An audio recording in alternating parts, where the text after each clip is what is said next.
Selamat pagi anak-anak, Shalom. Pada kesempatan hari ini, kita kembali memberlakukan pembelajaran jarak jauh. Setelah beberapa kali kita bertatap muka secara langsung, oleh karena keadaan, terpaksa kita harus kembali melakukan pembelajaran jarak jauh atau online. Mari anak-anak, sebelum kita memulai pembelajaran, kita berdoa terlebih dahulu.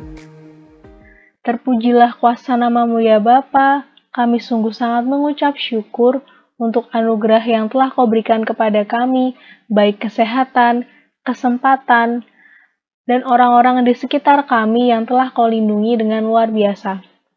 Tiba saatnya kami saat ini memulai pembelajaran, kiranya Kau yang akan berkati, Kau yang akan pimpin, berikan hikmat, kemampuan, kecakapan kepada guru yang menyampaikan, juga anak-anak untuk dapat menyerap pembelajaran hari ini dengan maksimal. Dalam nama Tuhan Yesus kami berdoa, terima kasih Tuhan. Amin.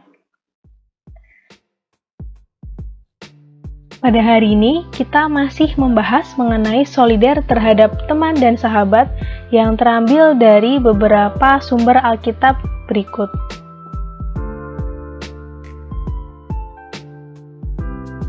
Kemarin Bu Natalia sudah menjelaskan bahwa dalam membina persahabatan, solidaritas merupakan unsur yang sangat penting. Dalam persahabatan ada sikap simpati, bela rasa, kesetiaan, dan mengasihi. Semua sikap menyatu dalam solidaritas. Solidaritas artinya berbela rasa pada sesama, menunjukkan simpati dan empati pada sesama.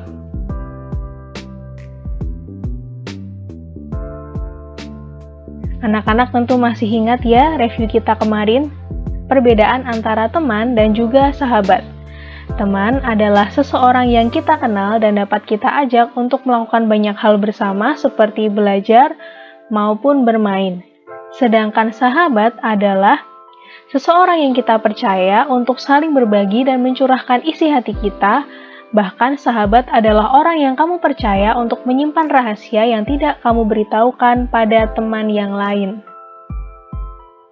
Jadi sahabat itu melebihi dari teman. Teman itu bisa banyak, tapi sahabat mungkin hanya beberapa orang. Kemarin pada saat bertatap muka, Bu Natalia sempat bertanya bukan, apa dasar kalian mau bersahabat dengan sahabat kalian yang sekarang ini? Dan Bu Natalia juga sudah menjelaskan bahwa pertemanan yang sehat harus didorong oleh kenyamanan, kecocokan, pengertian di mana dalam persahabatan itu ada yang namanya give and take. Jadi kamu memberi dan kamu menerima dari sahabatmu juga. Apabila sebuah pertemanan atau persahabatan hanya didasari oleh rasa ingin menguasai atau kamu ingin memanfaatkan, bahkan mungkin dimanfaatkan, maka itu bukanlah pertemanan atau persahabatan yang sehat. Nah, kita bisa belajar dari Yesus mengenai persahabatannya dengan murid-muridnya yang begitu luar biasa.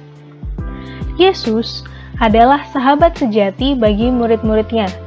Dia berjalan bersama mereka, berbagi bersama mereka, dia juga mendengarkan mereka. Dia peduli pada mereka dan menunjukkan solidaritasnya pada mereka.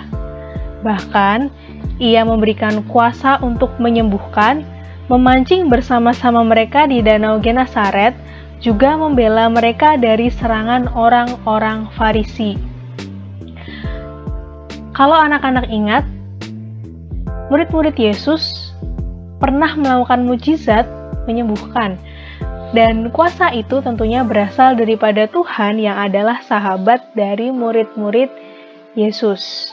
Bahkan Yesus juga melakukan beberapa hal bersama dengan murid-muridnya atau sahabat-sahabatnya ini, seperti mereka memancing di Danau Genesaret ini. Selain itu, Yesus juga membela mereka ketika diserang oleh orang-orang Farisi. Kemarin kita sempat membahas ketika Tuhan Yesus membela sahabat-sahabatnya atau murid-muridnya ini ketika orang-orang Farisi mencari-cari kesalahan ketika mereka memetik buah pada hari Sabat.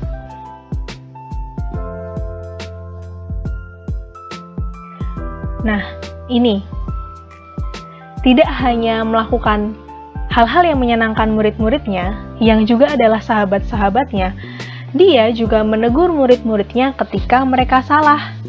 Jadi, Yesus tidak hanya mendukung mereka, tetapi dia juga menegur mereka ketika mereka bersalah. Misalnya, ketika anak-anak ditolak murid-muridnya ketika mendekat ke Yesus, Yesus pernah berkata, "Biarkanlah anak-anak itu datang kepadaku." Kemudian ketika murid-murid bertengkar mengenai siapa yang terbesar di antara mereka, Yesus pun memarahinya. Karena dalam perkataan itu mengandung kesombongan mengenai siapa yang paling besar di antara mereka.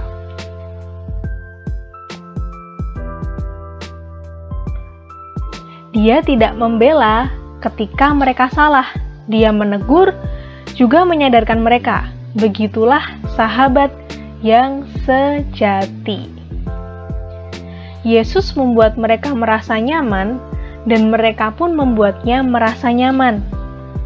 Dia minta mereka untuk saling mengasihi sebagaimana Dia mengasihi mereka, dan seperti Allah Bapa mengasihinya.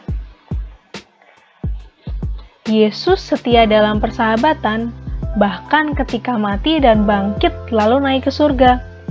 Dia mengirimkan Roh Kudus untuk menemani murid-muridnya. Para muridnya pun sebagai sahabat terus menunjukkan kesetiaan dengan terus memberitakan Injil. Nah, yang perlu kita pelajari dari Yesus, selain Yesus ini melakukan banyak hal bersama dengan mereka, memberikan kuasa, kemudian membela mereka, tetapi salah satu yang penting adalah Yesus tidak takut menegur mereka. Yesus tidak takut dibenci ketika menegur mereka saat murid-muridnya salah. Nah, sahabat yang sejati itu seharusnya juga akan menegur atau mengingatkan ketika sahabatnya berbuat salah. Jangan sampai anak-anak ketika punya teman atau punya sahabat yang salah didiamkan atau tidak peduli, karena kasih, di dalam kasih itu juga ada teguran ketika orang lain berbuat salah.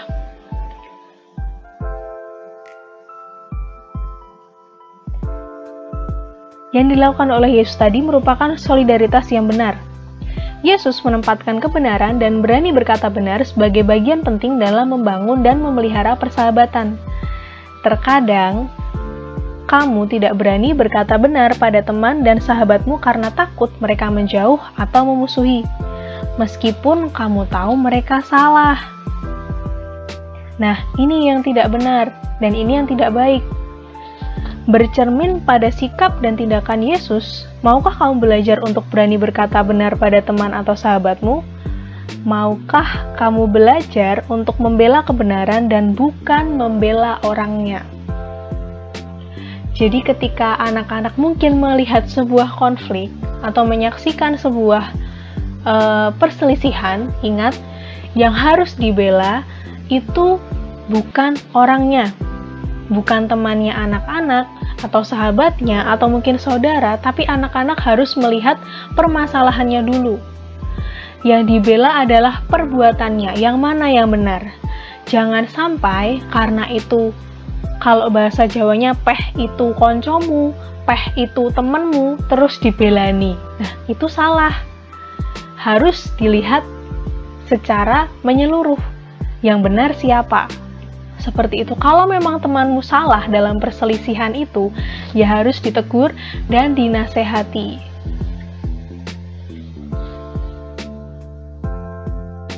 Solidaritas harus ditempatkan pada kebenaran, bukan hanya pada orang. Artinya, kamu dapat menunjukkan solidaritasmu pada teman ketika ia ada di pihak yang benar. Akan tetapi, jika ia bersalah, kamu harus mampu menegurnya dan membantu dia memperbaiki sikapnya. Nah ini, selain menegur, kemudian anak-anak membantu untuk memperbaiki sikapnya yang salah tadi.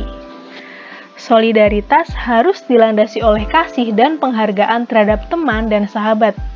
Kita mewujudkan solidaritas pada teman dan sahabat berdasarkan kasih yang tulus tanpa mengharapkan imbalan. Nah, sekarang tugas anak-anak adalah tell your story. Ceritakan tentang sahabat atau temanmu. Bagaimana awal mula persahabatan atau pertemanan kalian dibangun? Apakah pernah terjadi pertengkaran dan perselisihan di antara kamu dan sahabat atau temanmu? Bagaimana kamu menyelesaikan persoalan di antara kalian? Bagaimana kamu membangun solidaritas dengan sahabat atau temanmu? Tuliskanlah yang kamu alami bersama sahabat atau temanmu dalam buku tugas. Nanti Bu Natalia akan taruh di tugas terstruktur.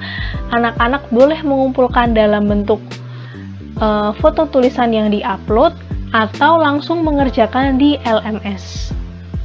Apabila anak-anak ada kendala ketika mengerjakan di LMS, anak-anak bisa mengirim tugasnya ke email Bu Natalia. Untuk segala kendala pengiriman tugas bisa dikonsultasikan lewat WhatsApp. Jadi apabila lewat LMS gagal, anak-anak kirim lewat email ya, jangan kirim tugas lewat WhatsApp-nya Bu Natalia.